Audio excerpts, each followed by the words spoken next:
అందుకని పౌలు గారు అంటాడు కదా, మోసపోకుడి, దుష్ట సాంగత్యం మంచి నడవడిని చెరిపేస్తుంది.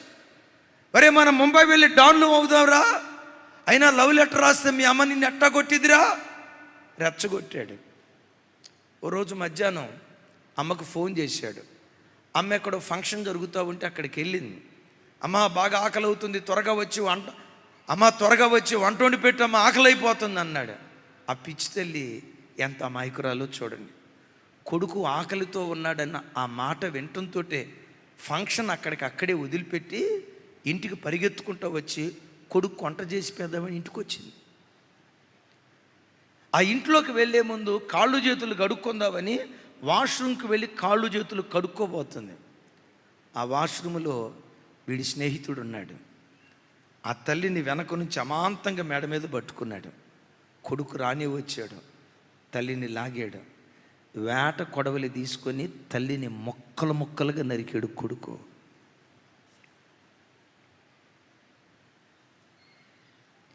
వేట కొడవలి తీసుకొని కన్న తల్లిని, ఎందుకు కన్న తల్లి ఇంటికి వచ్చింది? వాడి ఆకలి తీరుతామని, మొత్తం అన్నం వండి పెడతామని. అయ్యో నా బిడ్డ ఆకలితో ఉన్నాడని ఆ కన్న పేగు ఆకలి తీర్చడానికి తల్లి వస్తే వీడు తల్లినే పొట్టను పెట్టుకున్నాడు. సహజంగా మనం అంటాం, ఎంత దుర్మార్గుడోరా వాడు. నేనంట, వాడు దుర్మార్గుడో కాదో తర్వాత, కానీ పాపం అంత భయంకరమైనది, జాగ్రత్త. ఈ వాక్యం వింటున్న మీలో ఎవరైనా ఏ పాపపు వ్యసనంలో కూరుకుపోయిన వాడికి, అది నా తల్లి, ఇది నా చెల్లి, వీడు నా కడుపున పుట్టిన కొడుకు, నా కడుపున పుట్టిన కూతురులు, ఈ ప్రేమ ఆప్యాయత అనురాగాలు ఉండో.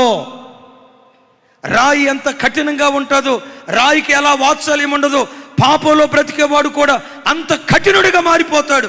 తమ్ముళ్ళారా, నా వైపు చూడండి. మీలో ఎవరైనా డ్రగ్స్కి బానిసలైన వాళ్ళు ఉంటే, మాదక ద్రవ్యాలకు బానిసలైన వాళ్ళు ఉంటే, వ్యసనాలకు బానిసలైన వాళ్ళు ఉంటే, అమ్మ మీద ప్రేమ నీకుండదు, కన్న తల్లిదండ్రుల మీద ప్రేమ నీకుండదు, చివరికి కడుపున పుట్టిన పిల్లల మీద ప్రేమ అనేది నీ డిక్షనరీలో ఉండదు. ఎందుకో తెలుసా? పాపం మానవ హృదయాన్ని రాయిలాగా కఠినంగా మారుస్తుంది. ఒక శుభవార్త, రాయిలాగా కఠినంగా మారిపోయిన మానవ హృదయాలను బ్రద్దలు చేయగలిగిన శక్తి పరిశుద్ధాత్మ గాలికి ఉంది. పరిశుద్ధాత్మ గాలి ఒక వ్యక్తి హృదయంలో వీస్తే, పరిశుద్ధాత్ముడు ఒక వ్యక్తిని తాకితే, పరిశుద్ధాత్మ దేవుడు ఒక సంఘములో ఉన్న వ్యక్తులను ఆవరించగలిగితే, రాతి హృదయాలు ఏవేవైతే ఉన్నాయో ఒక్కొక్క రాతి హృదయాన్ని బ్రద్దలు చేస్తూ శిలలన్నిటినీ చిన్నభిన్నంగా మార్చి రాతి హృదయాన్ని మాంసపు ముద్దగా మార్చగలిగిన శక్తి ఒక్క పరిశుద్ధాత్మ దేవునికే ఉంది. దీని గురించి యేసుక్రీస్తు వారు యోహాను సువార్తలో ఏమంటారు చూడండి. ఆ మాట యోహాను సువార్త, అందరూ చూడండి. యోహాను సువార్త 16వ అధ్యాయం 7-8 వచనాలు నాతో కలిసి. అయితే నేను మీతో సత్యము చెప్పుచున్నాను, నేను వెళ్ళిపోవటం వలన మీకు ప్రయోజనకరము. నేను వెళ్ళని యొడల ఆదరణకర్త మీ యొద్దకు రాడు. నేను వెళ్ళిన యొడల ఆయనను మీ యొద్దకు పంపుదును.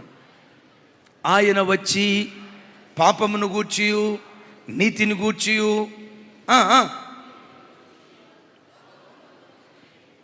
మానవ జీవితంలో ఏ మనిషి అయినా చివరికి నాతో సహా ఎదుటోళ్ళ తప్పు చెప్తా, ఎదుటోళ్ళ తప్పు చెప్పటానికి ఆశపడతా, ఎదుటోళ్ళ తప్పును గూర్చి వినటానికి చెవు కోసుకుంటా, కానీ నా పెదవులతో నా తప్పు చెప్పలేను, ఒప్పుకోలేను. నాకు దైవ సేవకురాలకి దేవుని కృప గొడవ కాలేదు, చెప్తున్నా. గొడవ అయిందనుకో, తప్పు నాదైనా నా స్వభావం ఎలాంటిదో తెలుసా? ఆవిడదే తప్పు, ఆవిడ వల్లే నేను ఇట్లా అయిపోయా, నా తప్పు నేను చెప్పను.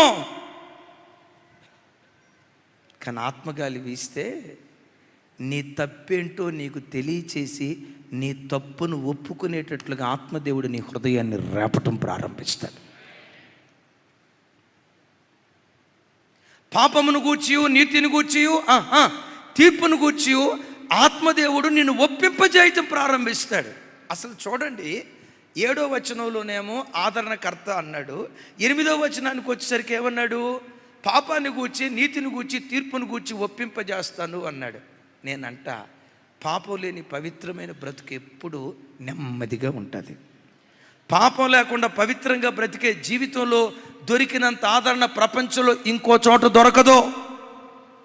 ఆదరణకర్త అని చెప్పి ఆత్మదేవుడు ఎలా ఆదరణ ఇస్తాడు?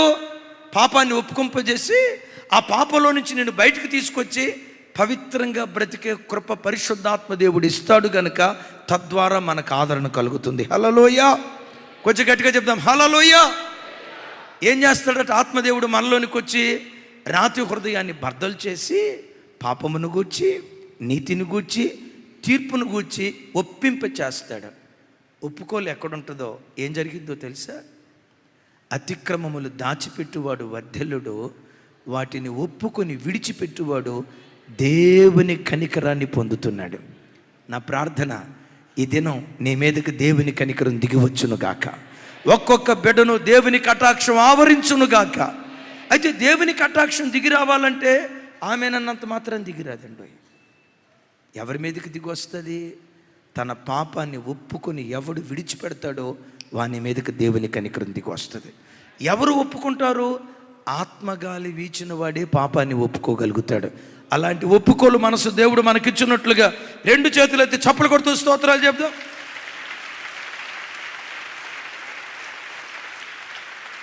రెండవది, పరిశుద్ధాత్మ దేవుడు మేడగది మీదకి వచ్చినప్పుడు బలమైన గాలి వంటి ఒక ధ్వని. గాలిని మనం చూడలేం, వినగలుగుతాం. ఎలా? ధ్వని. కొన్నిసార్లు గాలి వేగంగా వీచేటప్పుడు గాలి శబ్దం ఉంటుంది చూసారా? గాలి ధ్వనిని పుట్టిస్తుంది. పరిశుద్ధాత్మ గాలి నీలో వీస్తే నీ గుండెల్లో నుండి విజ్ఞాపన ధ్వనిని పుట్టిస్తాడు. విన్నారు ఈ మాట? స్తుతి జయధ్వనిని పుట్టిస్తాడు. నీ గుండెల్లో నుంచి ఒక విజ్ఞాపన ధ్వనిని పరిశుద్ధాత్మ దేవుడు నీలో పుట్టించటం ప్రారంభిస్తాడు. గాలి ఎలా ధ్వని చేస్తూ వెళ్తుందో, గాలి వీచేటప్పుడు ఎలాంటి బలమైన ధ్వని వినబడుతుందో, ఆత్మదేవుడు ఒక వ్యక్తిలోనికి వీస్తే ఆ వ్యక్తి లోపటి నుంచి బలమైన ప్రార్థనాపరుడు బయలుదేరుతాడు.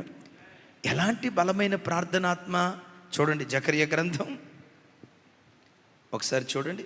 జకర్య గ్రంథం 12వ అధ్యాయం 10వ వచనం. నాతో కలిసి చెప్పండి.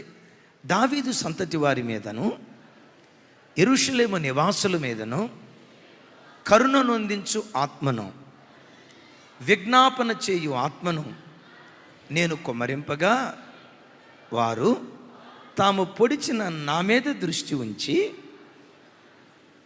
ఒకడు తన ఏక కుమారుని విషయమై దుఃఖించినట్లు, తన జ్యేష్ఠ పుత్రుని విషయమై ఒకడు ప్రలాపించినట్లు అతని విషయమై దుఃఖించుచు ప్రలాపింతురు. నా వైపు చూడండి. జకర్య గ్రంథంలో దేవుడు వాగ్దానం చేస్తున్నాడు. యెరూషలేము నివాసుల మీద, ఇశ్రాయేలు సంతతి మీద, దావీదు సంతతి మీద విజ్ఞాపన చేసే ఆత్మను నేను కుమ్మరిస్తాను. ఆమేన్. నా ప్రార్థన ఈరోజు ఆరాధనకు వచ్చిన ప్రతి బిడ్డ మీద ఆ విజ్ఞాపన ఆత్మను దేవుడు కుమ్మరించునుగాక. ఆ ప్రార్థనాత్మను దేవుడు కుమ్మరించునుగాక. దేవుడు ఒక వ్యక్తి మీద ఆత్మ ద్వారా విజ్ఞాపనాత్మ కుమ్మరిస్తే ఎలా ప్రార్థిస్తాడో తెలుసా? ఏక కుమారుని విషయమై ఒక తండ్రి ప్రలాపించినట్లు, జ్యేష్ఠ కుమారుని విషయమై ఒక తండ్రి విలపించినట్లు నా సన్నిధిలో దుఃఖిస్తూ విలపిస్తూ ప్రార్థిస్తారు. అంటే ఆత్మ పొందిన వ్యక్తి, పరిశుద్ధాత్మ గాలి ఒక వ్యక్తిలో వీస్తే ఆ వ్యక్తి అరుపులతో ప్రార్థన చేయటం కంటే మూలుగులతో మరెక్కువ ప్రార్థన చేస్తాడు. కన్నీళ్ళు విడుస్తూ మరెక్కువ ప్రార్థన చేస్తాడు. అలాంటి మూలుగులతో కూడుకున్న ప్రార్థనాత్మ నీకు కావాలన్నా, నాకు కావాలన్నా, కన్నీళ్ళు విడిచే ప్రార్థనాత్మ ఒక విశ్వాసి కావాలంటే ఆ కన్నీటి ప్రార్థనను పుట్టించేవాడే పరిశుద్ధాత్మ గాలి. పెద్దగా చెప్దాం ఆమేన్. ఎట్లా దుఃఖిస్తూ ప్రార్థిస్తాడు? ఆ తండ్రికి ఒకే ఒక్క కొడుకు. ఇంకా కూతురు లేరు, కొడుకులు లేరు. అయితే ఆ తండ్రి ఇంట్లో ఉంటూ ఉండగా ఎవరో వచ్చి చెప్పారు, అయ్యా ఒక్కగానొక్క కొడుకు కదయ్యా. అవును, ఒకే కొడుకు, ఏమైంది అయ్యా? ఆ కొడుకు పలానా చోట యాక్సిడెంట్ అయ్యి ఐసీయూలో జస్ట్ ఇందాకే ప్రాణం విడిచేటట్టయ్యా. ఆ వార్త తండ్రి విన్నాడనుకో, కూర్చొని మౌనంగా ఉండగలడా? సాధారణంగా ఏడవగలడా? పిచ్చోడైపోతాడు. నా కొడుకా, ఇంకెవరి కొడుకు నేను బ్రతకాలరా, రొమ్ము కొట్టుకుంటూ డొర్లుతూ ఏడుస్తాడు. ఆ తండ్రి గుండెలు బ్రద్దలయ్యేటట్లుగా, అసలు ఆ ఏడ్పు చూసే ప్రతి వాడి హృదయం బ్రద్దలవుతుంది. విచిత్రం తెలుసా? ఆ తండ్రి ఏమో కొడుకును కోల్పోయినందుకు ఏడుస్తున్నాడు. పరిశుద్ధాత్మ నీ మీదకు వస్తే ఏదైనా ఒక ప్రార్థన అంశం నిమిత్తం ప్రార్థన చేసేటప్పుడు ఆ తండ్రి ఎలా ఏడుస్తాడో, మన కొడుకులు బాగున్నా, మన కూతురులు బాగున్నా, అన్ని విషయాల్లో క్షేమంగా ఉన్నా ఆ వ్యక్తి ఏడ్చినట్లుగా ఏడుస్తూ ప్రార్థించే కృప ఆత్మదేవుడు మన తల మీద కుమ్మరింపు చేస్తాడు. ఏకకుమారుని కోల్పోయిన తండ్రి ఎలా ఉంటాడు? ఏకకుమారుని కోల్పోయిన తల్లి ఎలా ఉంటుంది? సుమారుగా 15 సంవత్సరాల క్రితం ఇదే వాక్యం ఒక పట్టణంలో చెప్తా ఉన్నా.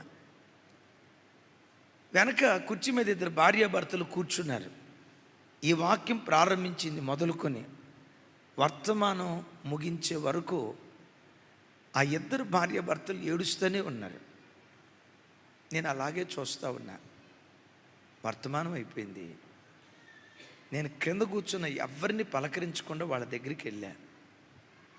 వాళ్ళు నన్ను అమాంతంగా పట్టుకొని, మాకు ఒకే ఒక్క కొడుకయ్యా, నెల్లూరులో భయంకరమైన యాక్సిడెంట్లో 10 సంవత్సరాల క్రితం చనిపోయాడయ్యా. ఏకకుమారుణ్ణి కోల్పోయిన తండ్రి అని అంటంతో కొడుకు గుర్తొచ్చాడయ్యా. అయ్యా, కొడుకు చనిపోయి ఎంతకాలం అవుతుంది? 10 సంవత్సరాల క్రితం చనిపోయిన కొడుకు ఇప్పుడు గుర్తొస్తే 10 సంవత్సరాల తర్వాత కూడా ఏడుస్తున్నాడు. 10 సంవత్సరాల తర్వాత ఇంత ఏడ్చారంటే చనిపోయినప్పుడు ఎంత ఏడ్చి ఉంటారు? ఆ తండ్రి చనిపోయినందుకు ఏడ్చాడు. ఆత్మదేవుడు నీలో కుమ్మరించబడితే, దేవుని సన్నిధిలో మోకరించినప్పుడు నీ కళ్ళల్లో నుంచి కన్నీరు నదీ ప్రవాహంలాగా ప్రవహించేటట్లుగా అలాంటి రోధించే ఆత్మదేవుడు నీ మీద కుమ్మరించడం ప్రారంభిస్తాడు. అందుకని పౌలు గారు అంటాడు కదా, అటువలనే ఆత్మయు మన బలహీనతలను చూచి. ఏంటి మనకున్న బలహీనత? ఎంతసేపు పాడమన్నా పాడగలుగుతాం, ఎంతసేపు వాక్యం వినమన్నా వినగలుగుతాం, ఎంతసేపు వాక్యం చదవమన్నా చదవగలుగుతాం. ఇంకా చెప్పమంటారా? ఎంతసేపు సోది ముచ్చట్లు మాట్లాడమన్నా మాట్లాడతాం, వినమన్నా వింటాం, ఎంతసేపు టీవీ ఛానల్స్ మార్చి చూడమన్నా చూస్తాం. చివరికి మెసేజ్లు మార్చి మనం వినగలుగుతాం. గంటల తరబడి వాక్యం వినగలుగుతాం, గంటల తరబడి బైబిల్ చదవగలుగుతాం, గంటల తరబడి ప్రార్థించే విషయంలో నీకు బలహీనత ఉంది. ఆత్మదేవుడు నీ బలహీనత చూసి పరిశుద్ధాత్మ గాలిలాగా ఆయన నీలో వీస్తే గంటల తరబడి ప్రార్థించే ఆ గొప్ప కృప ఆత్మదేవుడు నీలో కుమ్మరించడం ప్రారంభిస్తాడు. అలాంటి ప్రార్థనాత్మ ఒక వ్యక్తికి కావాలంటే మేడగది మీదకి పరిశుద్ధాత్మ దేవుడు బలమైన గాలి వలె వీచినట్లుగా వీస్తే, ఒకటి పశ్చాత్తాపం మనలో పుడుతుంది, రెండవది ప్రార్థనాత్మ మనలో పుట్టడానికి దేవుడు కృప చూపిస్తాడు. ఎందుకు పరిశుద్ధాత్మ దేవుడు గాలిలాగా వచ్చాడు? 3వ మాట చూడండి. ఆదికాండం 2వ అధ్యాయం 7వ వచనం.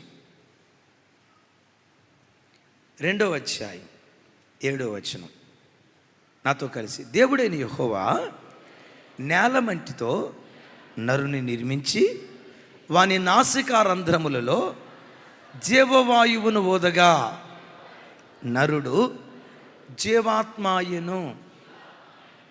తెలుసు కదా, దేవుడు ఆదామును నేలమట్టితో చేశాడు. అంటే నేలమట్టితో చేసిన ఆ రూపంలో కళ్ళున్నాయి కానీ చోట్ల, నోరుంది కానీ మాట్లాడట్లా, చెవులున్నాయి కానీ వింటలా, గుండె ఉంది రక్త ప్రసరణ చేయట్లా, ఊపిరితిత్తులు ఉన్నాయి కొట్టుకోవట్లా.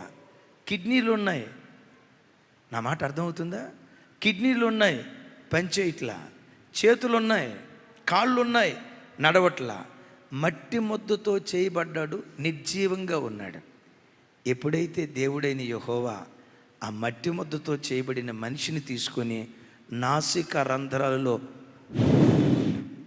అని గాలి ఊదాడో, ఇప్పుడు కన్ను చూడటం ప్రారంభించింది, నోరు మాట్లాడటం ప్రారంభించింది, చెవులు వినటం ప్రారంభించాయి, కాళ్ళు నడవటం ప్రారంభించాయి, చేతులు పని చేయటం ప్రారంభించాయి, వెన్నెముక పని చేయటం ప్రారంభించింది. అద్భుతం తెలుసా? శరీరంలో ఉన్న ప్రతి అవయవం పని చేయటం ప్రారంభించింది. చప్పలు కొడుతూ దేవునికి స్తోత్రాలు చెప్దాం. పరిశుద్ధాత్మ గాలి సంఘంలో వీస్తే, విన్నారు ఈ మాట? పరిశుద్ధాత్మ గాలి సంఘంలో వీస్తే, ప్రతి విశ్వాసం మీద వీస్తే, సంఘానికి వచ్చే ప్రతి బిడ్డ పని చేసేవాడిగా సంఘంలో బ్రతకటం ప్రారంభిస్తాడు.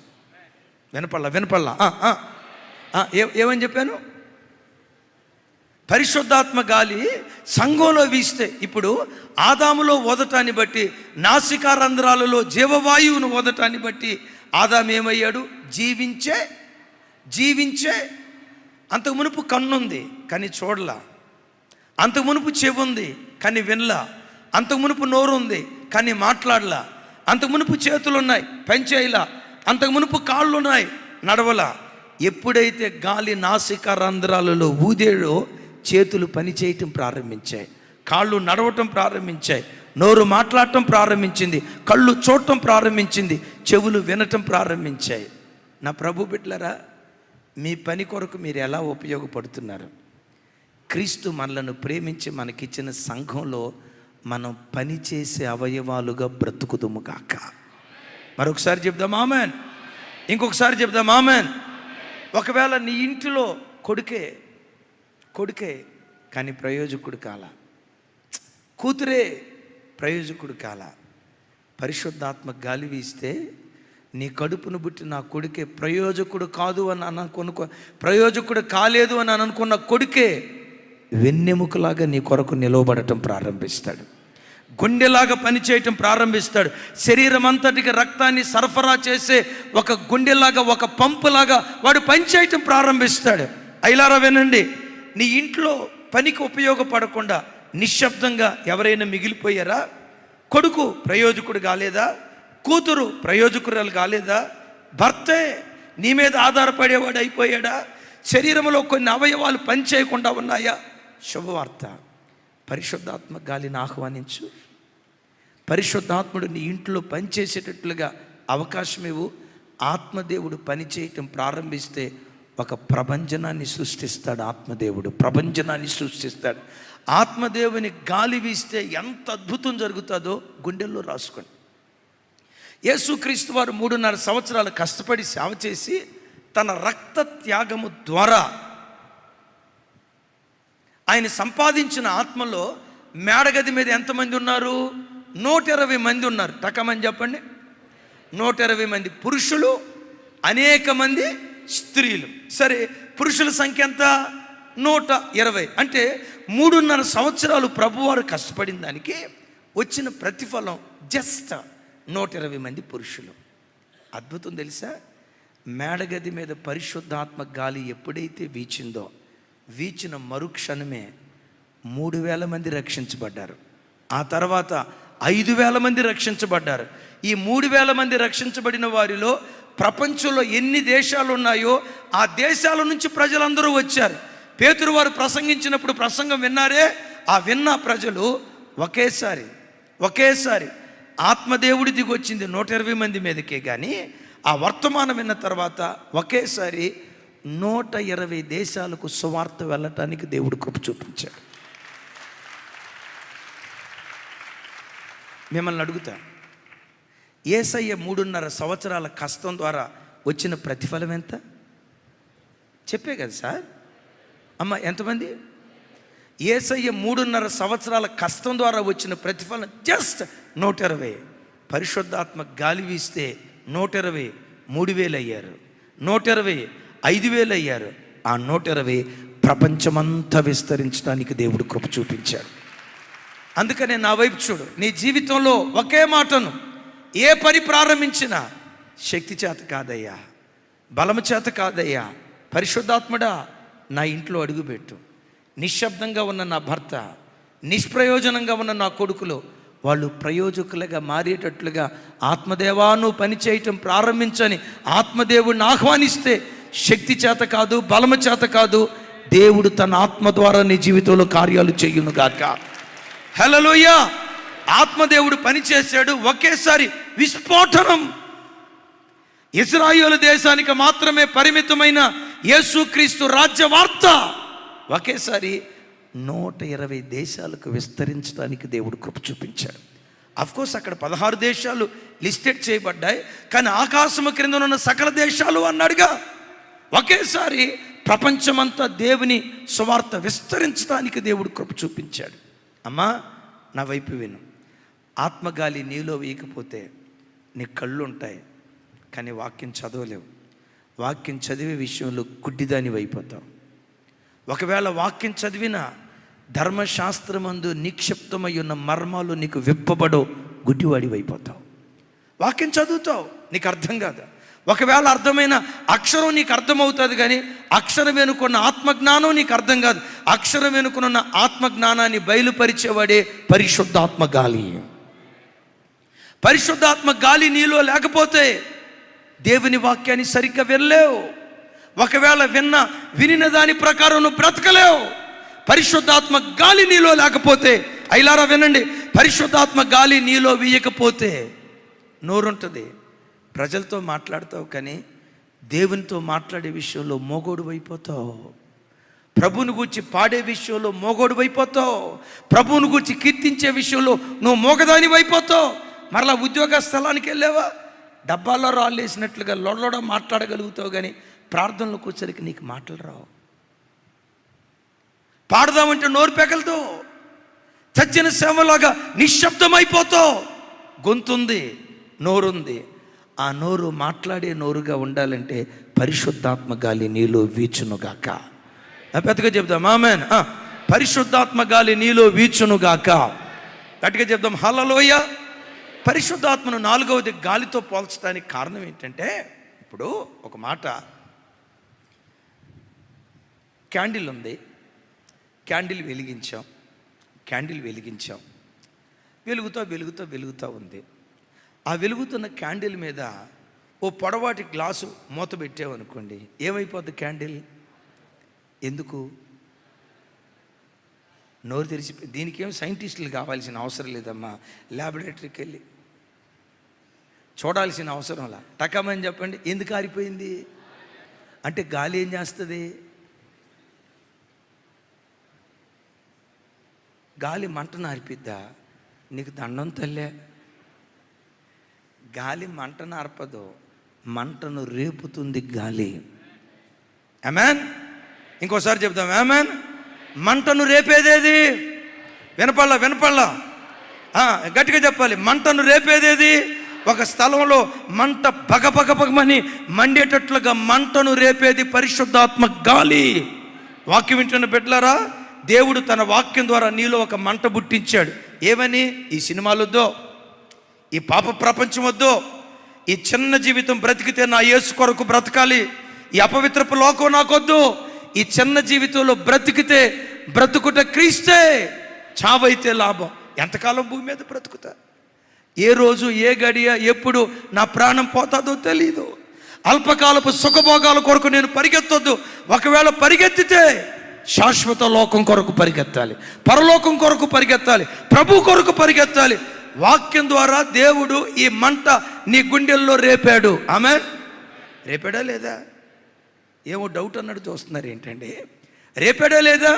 నేనంట ఆ మంట లేకపోతే మీరు మందిరానికి ఎందుకు వస్తారు? దేవుడే మీ గుండెల్లో ఆ మంట పుట్టించకపోతే ఎందుకు మీరు బాప్తిస్మం తీసుకుంటారు? వాక్యం విన్నప్పుడు దేవుడు మీ గుండెల్లో మంట రేపాడు. ఏమని?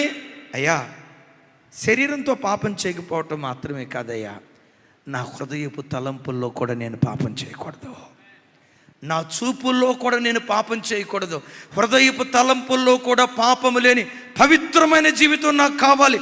వాక్యం ద్వారా దేవుడు నీ గుండెల్లో ఆ మంట రేపాడు.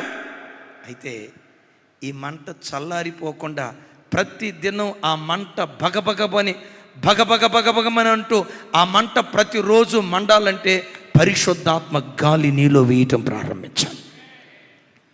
నీలో ఆ మంట చల్లారిపోకుండా, వినారు ఈ మాట? నీలో ఆ మంట చల్లారిపోకుండా కొత్త సంవత్సరం పుట్టించే మంట వారంతో ఆరిపోద్ది. నా తెలుగు మీకు అర్థమైందా? అర్థమయ్యేటట్టు చెప్తా. డిసెంబర్ 30వ తారీఖు నుంచి డిసెంబర్ 7 నుంచి 20వ తారీఖు నుంచి కొత్త సంవత్సరం వస్తుంది కదా, రోజుకు 3 అధ్యాయాలు చదవాలా, రోజుకు వచ్చి 3 గంటలు ప్రార్థన చేయాలా, పొద్దున్నే 4ంటికి లేవాలా, సచ్చినా బతికిన ప్రతిరోజు కుటుంబ ప్రార్థన చేసుకోవాలా. ఎన్ని తీర్మానాలు చేసుకున్నాము! అద్భుతం. నూతన సంవత్సరం గుండెల్లో మంట రేపింది. ఆ మంట ఎన్ని రోజులు ఉంటుంది? మొదటి వారం సూపర్, 2వ వారం బ్యాటరీ డౌన్, 3వ వారం పూర్తిగా డిశ్చార్జ్ అయిపోద్ది.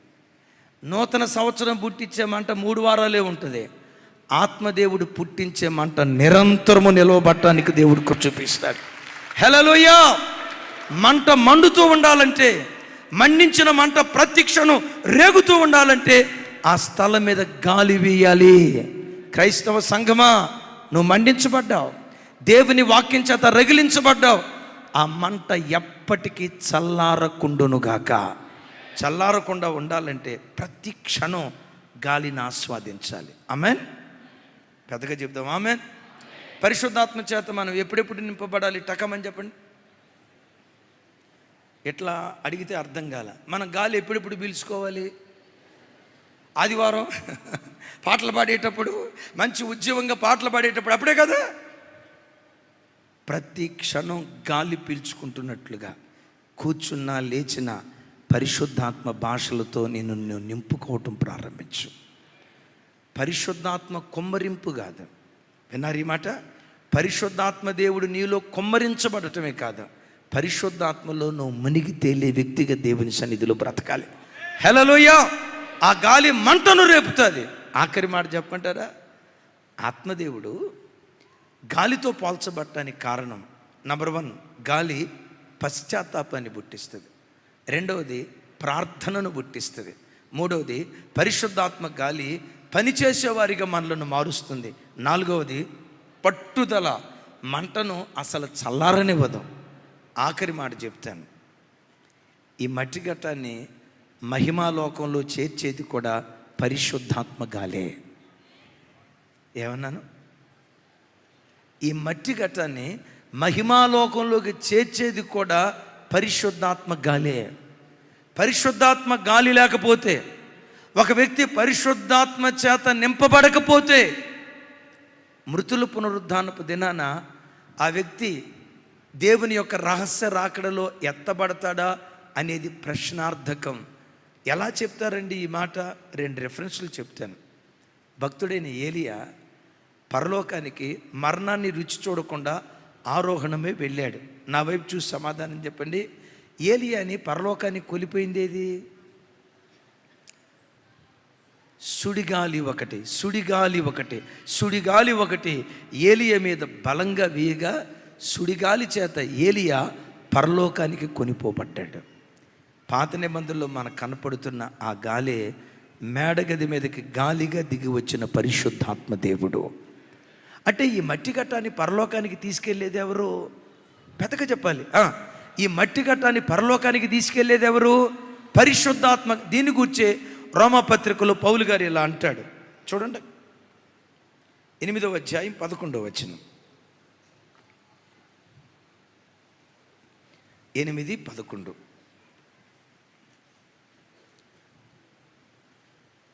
నాతో కలిసి చెప్పండి. ఇది ప్రార్థన చేసుకుందాం. ఇక మృతులలో నుండి యేసును లేపిన వాని ఆత్మ